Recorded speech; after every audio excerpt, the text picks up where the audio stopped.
there was just no joy or life in my life.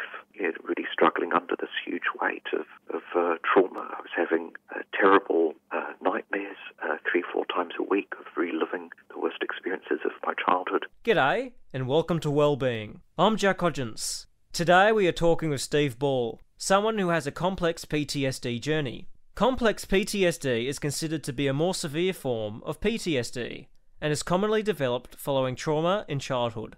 Steve has had complex PTSD since the age of 19, following a turbulent upbringing. Steve tried all the traditional approaches to PTSD recovery, but has only been successful so far with innovative psychedelic treatments.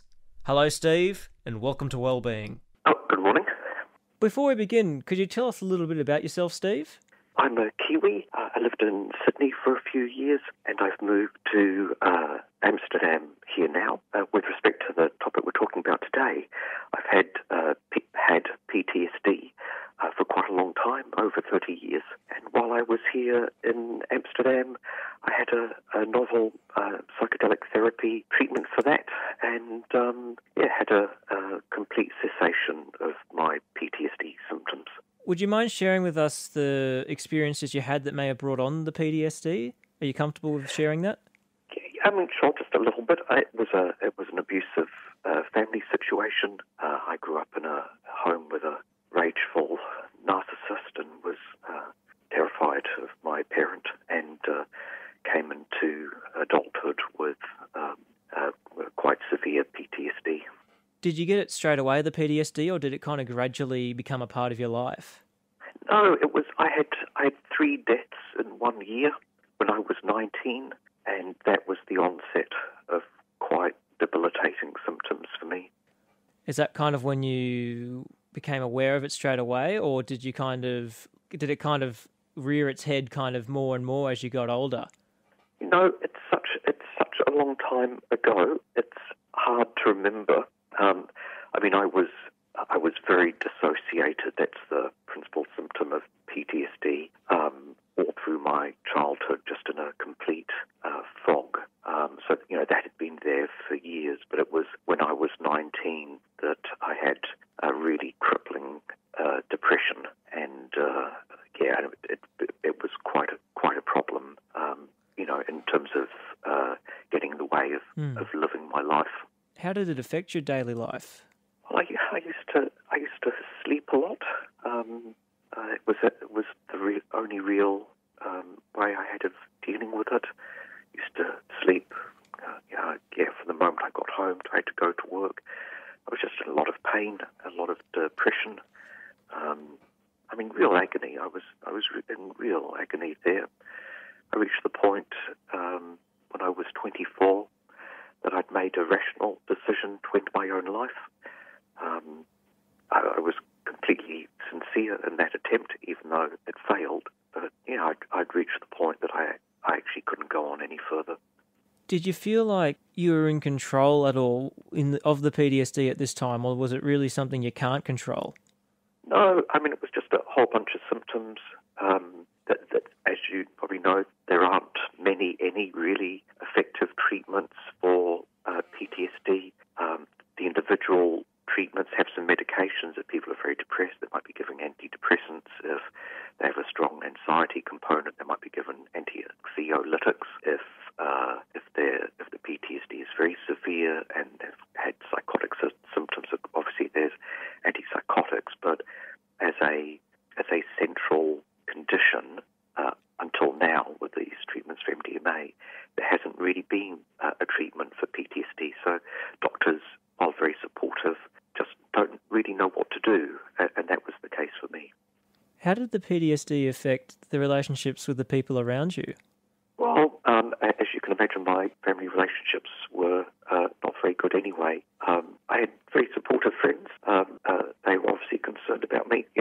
My family were, not a support. I held down a job, I held down work and did that, but there was just no joy or life in my life. Really struggling under this huge weight of trauma. I was having terrible nightmares 3-4 times a week of reliving the worst experiences of my childhood, and just waking up. In my mind, having, come straight from reliving these experiences, just waking up in the morning feeling absolutely crushed by the weight of grief and trauma and sadness. And it was a very, very hard burden to carry. Did you ever have this feeling, Steve, where it's like you really wanted to get rid of the PTSD, but you just couldn't? Well, I mean, that was exactly the thinking and motivation behind my suicide attempt. The only way that I could see to get rid of the PTSD and the suffering that I was under was to end my own life. And sadly, many people with PTSD do take their own lives. It's one of the mental health conditions out there. It's one that has one of the highest rates of suicide, successful suicide. People, there's not a lot of hope, not a lot of treatment, not a lot that can be done, and people are just in terrible pain, and they're stuck. It has the stuckness quality to it, that you're just there, back in your trauma, back in the experiences again and again and again, and you can't escape. And so to someone suffering in that way, the idea of suicide might be the best hope that they have for ending their suffering. When did you first get diagnosed? Not until later, actually. As a 19-year-old, keep in mind that PTSD was not recognised as a unique condition, I think, until the mid-90s. Let's see, I was 19 in 1986. So there was no real awareness of PTSD at the time that I first turned up to my GP and started speaking to him. So I was diagnosed with major depression, and it wasn't until the end of my 20s that I got a more accurate diagnosis of PTSD. When you got that more accurate diagnosis, did that offer any closure on the PTSD? No, it didn't. One good thing it did was I'd read books on depression, and I hadn't really sort of found myself in the pages of those books, I think, overly much. I didn't feel that they really resonated. But when I got a diagnosis of PTSD, I could go away and read books about trauma and about PTSD, and I'm like, this is it. Here we go. Okay, finally, yes, I'm reading a book that's describing my experiences, and yes, that's exactly what's happening to me. So that was helpful because I could start educating myself. And in fact, it was eventually through exactly that process that I came to hear about the treatment that I eventually had that was effective for me. So it was very helpful to have an accurate diagnosis. Was that treatment the psychedelic therapy? That's right. Yeah, I had two sessions of that. Yeah, I was having a particularly bad PTSD episode. I've been through a very stressful work situation, and it had brought on really bad episodes of PTSD, would sort of come along every couple of years, sort of thing. I was having one of those, and I thought, oh, here we go again. Rightio, it's time to read some books. So I read Bessel van der Kolk's The Body Keeps the Score, which is really good, and also Michael Pollan's How to Change Your Mind, and both of them mentioned psychedelics as treatments for PTSD, depression, these sorts of things. I'm like, oh, well, that sounds really interesting, because the studies that have been done with MDMA for PTSD, these studies have been done by the big US and UK universities, so Imperial College London, Johns Hopkins Medical, Harvard Medical.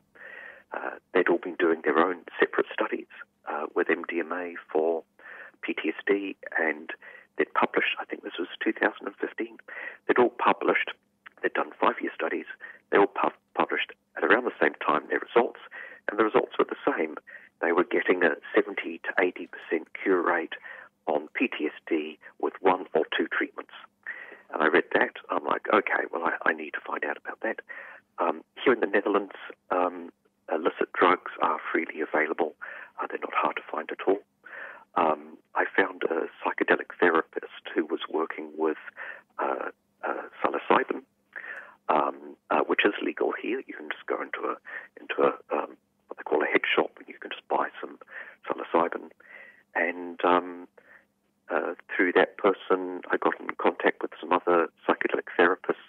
Like, that's a job here, like a straight-up job. You can be a psychedelic therapist, albeit working with psilocybin. And I just asked around until I found one who was aware of MDMA for PTSD and who was prepared to work with me. And I had that first session with him, and I had a complete cessation of my symptoms, like literally overnight, from one day to the next. It was incredible. You're listening to Wellbeing, a nationally distributed radio show and podcast. My guest today is Steve Ball, who is sharing his journey with complex PTSD. Has that legalisation of the illicit drugs in the Netherlands been really successful just overall there? It's not a legalisation. Psilocybin, the truffles have never been illegal here. It's just the culture here. The Dutch approach, very sensible to illicit drugs, is one of harm reduction. One of the big problems, you see this in the US with these opioid deaths, is what kills people is not the drug itself. It's the fact that drugs are adulterated with other things. You don't know what strength you're getting. Somebody, has a habit taking a particular drug, and then one day they get something that's 10 times as strong, and then they overdose. So the approach in the Netherlands is more of a harm reduction-based approach. So, for example, I did this. You can take any drugs that you buy. You can take it to the local health authority, and they will measure it and tell you how pure it is. So I bought some MDMA, take it to the health place, and they measure it, and they say, it's 80% pure, and the other 20%, there's nothing harmful in there, you're safe to take it. And the result of that is illicit drugs that people buy here are high in purity, because, of course, if you were buying drugs from a dealer and they were low, you would find a different one. And so the quality is reliable, it's repeatable, and so they have very few death by drugs here in the Netherlands, because it's a much safer activity here. So while it's not strictly legalized, the approach of policy is directed towards minimizing harm on people who choose to use recreational drugs rather than criminalizing them, which harms not only the person, but all other people using drugs, because now they can't do that in a safe way. Do you think it would be worthwhile, Steve, Australia reviewing its drug policy in terms of PTSD and how it's kind of approached in recovery? Yes, absolutely. I think you've spoken with Tanya de Jong at Mind Medicine Australia. They've been working very hard on exactly this issue. The wider issue of the legalization of decriminalization of all drugs is a completely separate issue, and I won't comment on that. Only on the rescheduling of two particular psychedelics, psilocybin, which is magic mushrooms, and MDMA, which are highly effective for treating, respectively, depression, end-of-life anxiety, and MDMA with PTSD. There's a huge body of international research now that shows the high-level effectiveness of both of those drugs for those conditions. And Mind Medicine Australia, the charity, has been working hard to get the TGA, that's the Australians Medicines Authority, to reschedule those drugs so that they could be prescribed by psychiatrists. And in a therapeutic setting, a psychiatrist could administer those drugs and then provide the psychedelic therapy to help the person work through the traumatic memories that have become stuck inside them. In what positive ways has the psychedelic therapy helped you? Well, it's been, as you can imagine, it's been completely life-changing. The first session, I had a complete stop in my symptoms, and that's true. The dissociation, which is the main symptom, ended that day. The flashbacks ended. I was still having the occasional nightmare. I had a second session, I think 2 months later, and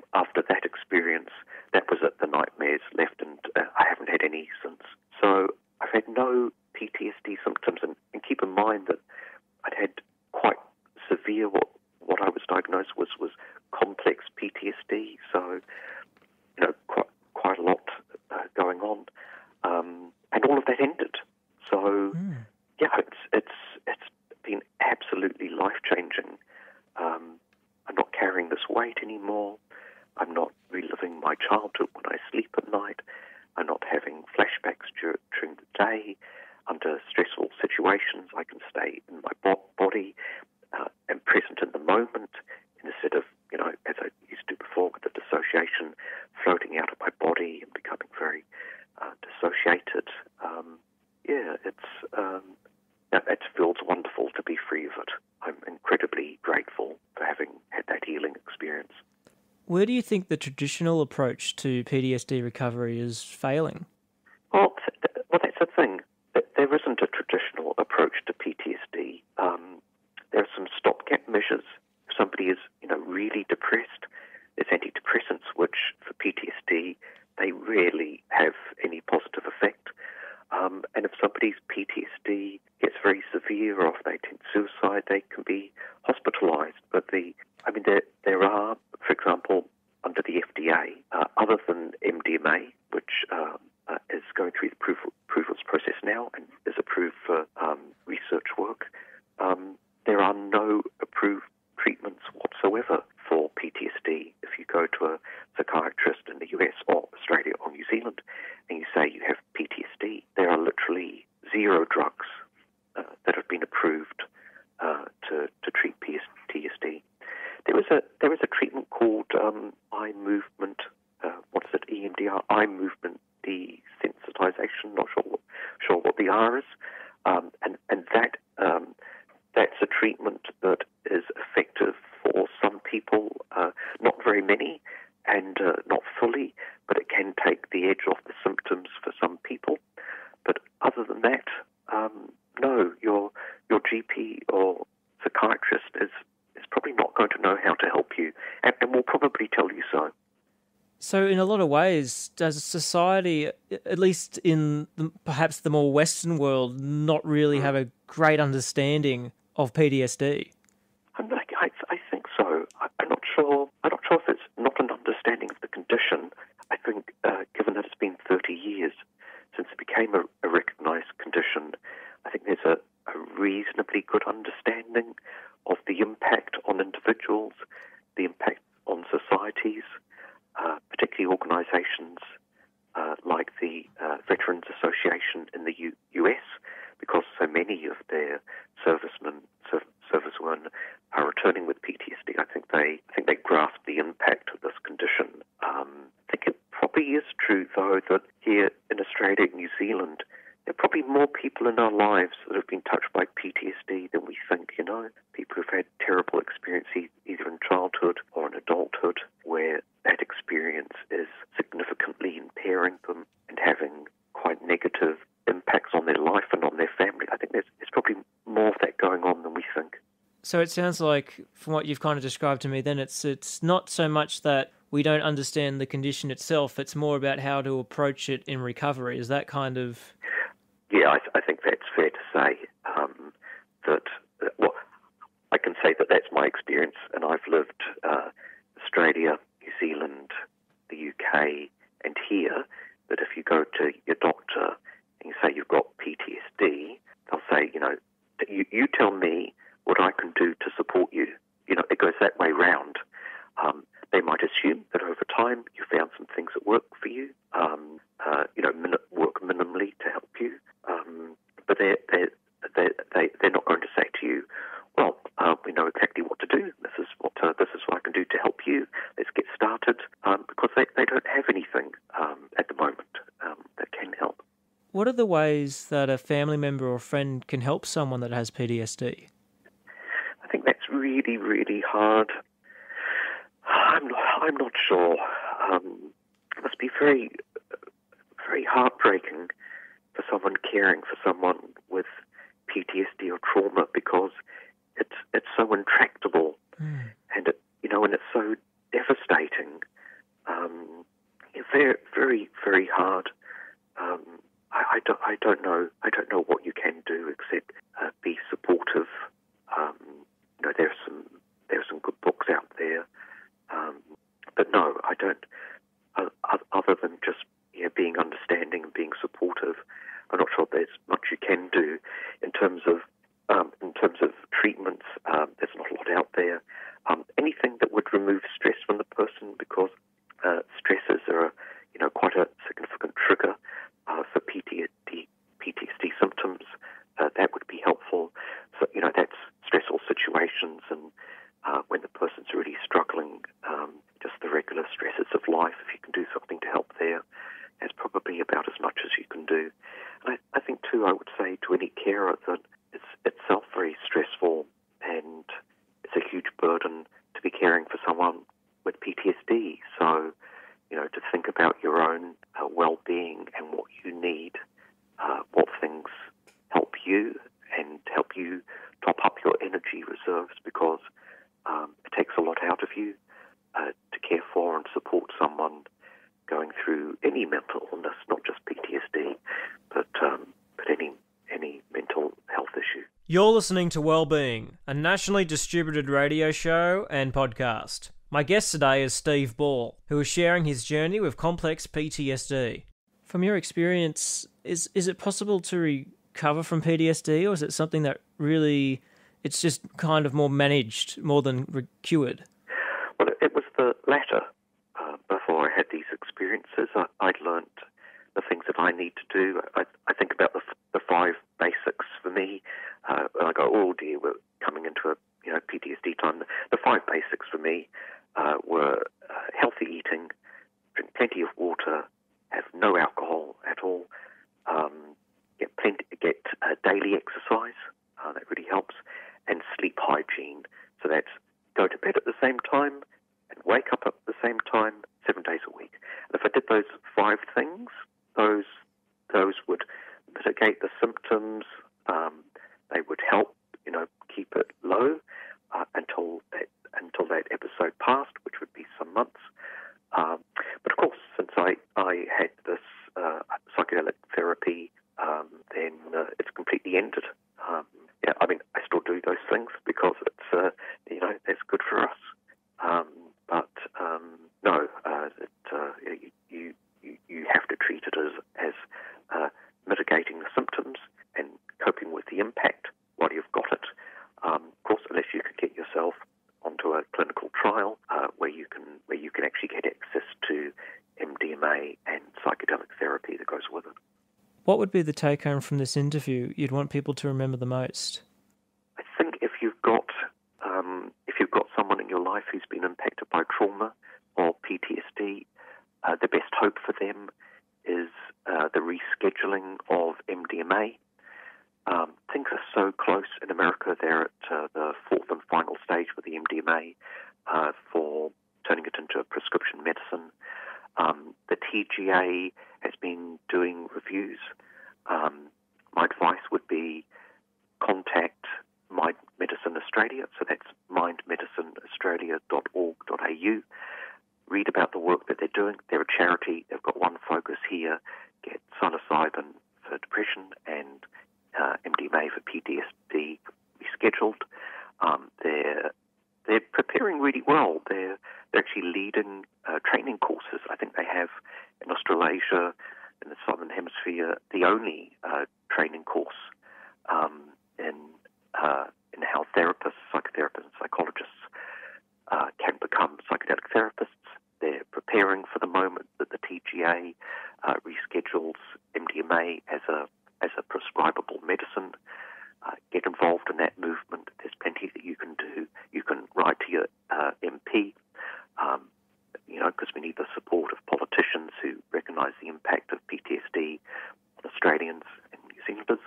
And you can write letters to the Royal Australian New Zealand College of Psychiatrists and let them know that you would like to see them take more of a lead on this change. We have a medicine here that is between 70 and 80% effective with 1 or 2 treatments. That's that somebody like me can have complex PTSD in a really severe form and have that for 30 years and it doesn't resolve.